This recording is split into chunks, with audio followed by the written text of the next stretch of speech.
Banyak orang nyinyir yang beranggapan bahwa jabatan Gibran sebagai wali kota Solo adalah hadiah hanya karena dia seorang putra presiden. Padahal Gibran dipilih oleh 90% lebih warga Solo dalam suatu pemilihan langsung kepala daerah atau pilkada. Angka ini merupakan bukti bahwa sebagian besar warga Surakarta memang menghendaki Gibran menjadi pemimpin mereka. Ada juga partai politik yang mengklaim bahwa kemenangan Gibran menjadi wali kota Surakarta adalah berkat perjuangan mereka. Padahal Gibran diusung tidak hanya oleh satu parpol, melainkan 6 parpol. Jadi yang berhak mengklaim seperti itu adalah ke-6 parpol pengusung, bukan hanya satu parpol. Lebih dari itu, sekali lagi, warga Surakarta lah yang telah memilihnya. Lalu tak sedikit yang mengatakan bahwa Gibran adalah wali kota yang minim prestasi.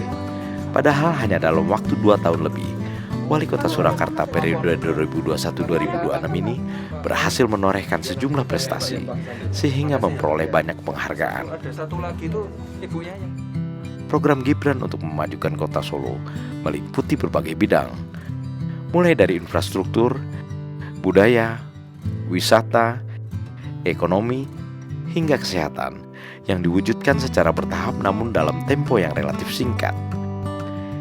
Dari segi infrastruktur, sudah banyak terlihat perkembangan pembangunan di kota ini. Menurut situs resmi pemerintahan Surakarta, tahun ini saja telah terdapat 16 titik prioritas yang telah tersebar di seluruh kota Solo. Infrastruktur lainnya berkaitan dengan transportasi publik, transportasi bus di berbagai halte misalnya, sudah terjadwal secara tepat waktu, dengan ongkos yang cukup murah. Konektivitas ke Bandara Adi Sumarmo dengan transportasi bus dan kereta api juga sudah tertata rapi. Di bidang ekonomi, wali kota Gibran memberikan perhatian khusus pada pengembangan usaha mikro, kecil, dan menengah. Gibran banyak membangun fasilitas untuk UMKM, seperti pusat pengembangan kewirausahaan dan inovasi startup Solo Technopark, serta revitalisasi pasar Senggol Purwosari. Para pelaku UMKM di Solo mengakui bahwa pada masa pemerintahan wali kota Gibran Rakabuming Raka, usaha mereka makin meningkat karena permodalannya pun sangat diperhatikan.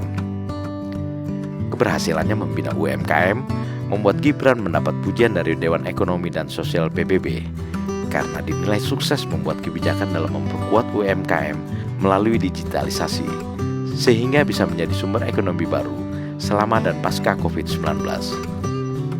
Di bidang ekonomi makro, Gibran berhasil menaikkan secara berkala indeks pertumbuhan ekonomi kotanya dari yang awalnya berada di angka minus naik ke angka 4,01%. Dan kini tumbuh lagi ke angka 6,25%. Perkembangan wisata Solo juga meningkat. Pembangunan hotel-hotel berkembang pesat yang pada gilirannya akan mendongkrak ekonomi lokal. Di bidang budaya, Gibran berhasil menghidupkan kembali Taman Budaya Sriwedari yang sempat mati suri. Di tempat yang pernah menjadi simbol budaya Surakarta ini, kini hampir setiap hari ada pementasan wayang orang yang para pemainnya digaji oleh pemerintah kota.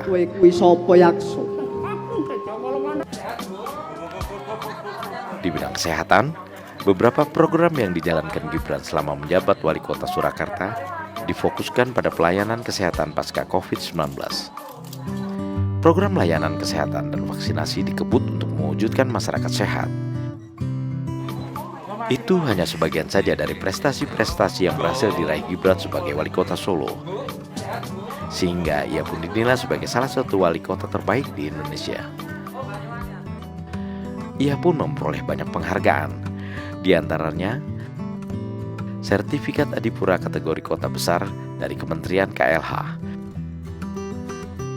penghargaan Universal Health Coverage dari Kementerian Koordinator Bidang Pembangunan Manusia dan Kebudayaan, BUMN Award dari Kementerian BUMN,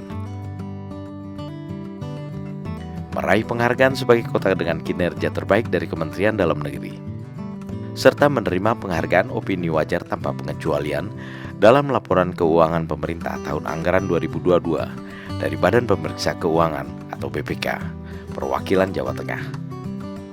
Penghargaan dari BPK ini menunjukkan integritas dan transparansi Pemkot Surakarta dalam pengelolaan keuangan daerah yang bebas korupsi. Lalu, masih adakah yang meragukan prestasi-prestasi Gibran? Prestasi-prestasi yang dapat dijadikan modal kuat untuk mengelola negeri ini sebagai wakil presiden pada saatnya nanti. Sekaligus menjadi bukti bahwa kaum muda, khususnya milenial, akan mampu menorehkan prestasi-prestasi besar jika memperoleh kesempatan seluas-luasnya. Prabowo Subianto, the man of our time.